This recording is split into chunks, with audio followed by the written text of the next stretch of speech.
Hey, so we've already talked a little bit about the major scale. If you haven't seen that video, I'd go back and double check, but I'm going to scooch through some of this. Um, always remember, major scale is always whole, whole, half, whole, whole, whole, half.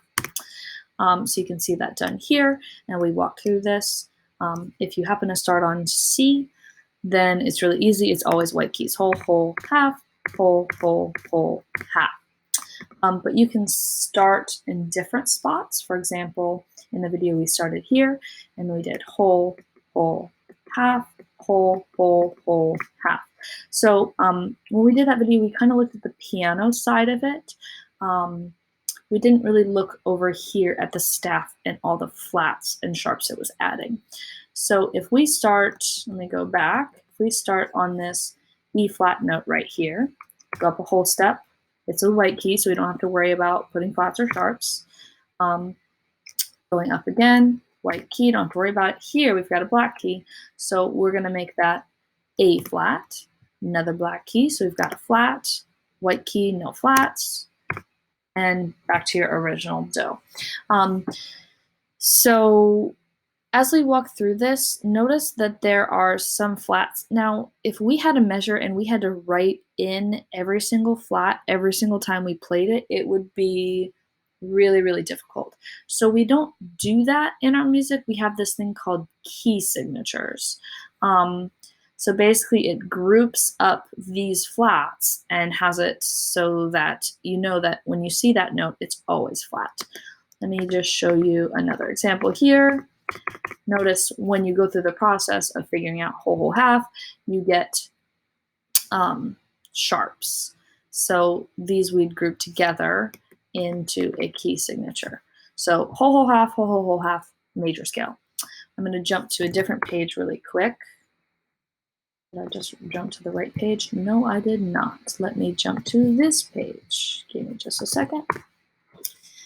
Okay, so this kind of talks what I was just talking about. I don't know why it started with C minor, so we're going to skip that one.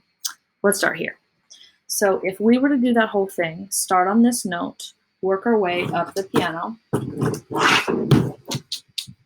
I wrote left over here and right over here because I think my image might be backwards. So this should be going right, this should be going left. If it's not, just know that it's backwards for your view. So this is a D flat, so it starts right here, and then we do whole step up to E flat, whole step up to F, half step up to G flat, whole step A flat, whole step B flat, whole step C, half step D flat again. That's, I don't know if you can see my pink little dots, but that's the scale that's written up here. So what it does, what a key signature does, is it takes all of these and groups them together over here. And they're always written in a certain order. I'm going to jump ahead in this exercise a little bit. Same thing with sharps.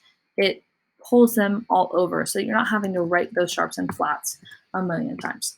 Okay, they're in a special order. The order is B, E, A, D, G, C, F. It always goes in that order. If you don't remember your note names and can't figure out, okay, this is E, F, okay, so that's an F, E, F, G, okay, that's a G. If you can't remember that and figure it out, then just remember bead, B-E-A-D, G-C-F, my brain thinks greatest common factor. I don't know if you have a different acronym to remember that. So bead, G-C-F. This lesson suggests a different one. Battle ends and down goes Charles's father. I don't know. I remember bead, greatest common factor. So they always go in that order. When you get to sharps, they go in the opposite order. So if I were to do my sharps backwards, it would be B, E, A, D, G, C, F, but they're not that way. So this is my favorite acronym to remember my sharps. Fat cats go down and eat bananas. So grouping these sharps and flats over into a key signature really helps us when we're singing and playing, not having to play that or not having to write out that sharp or flat every single time. That's it for this video.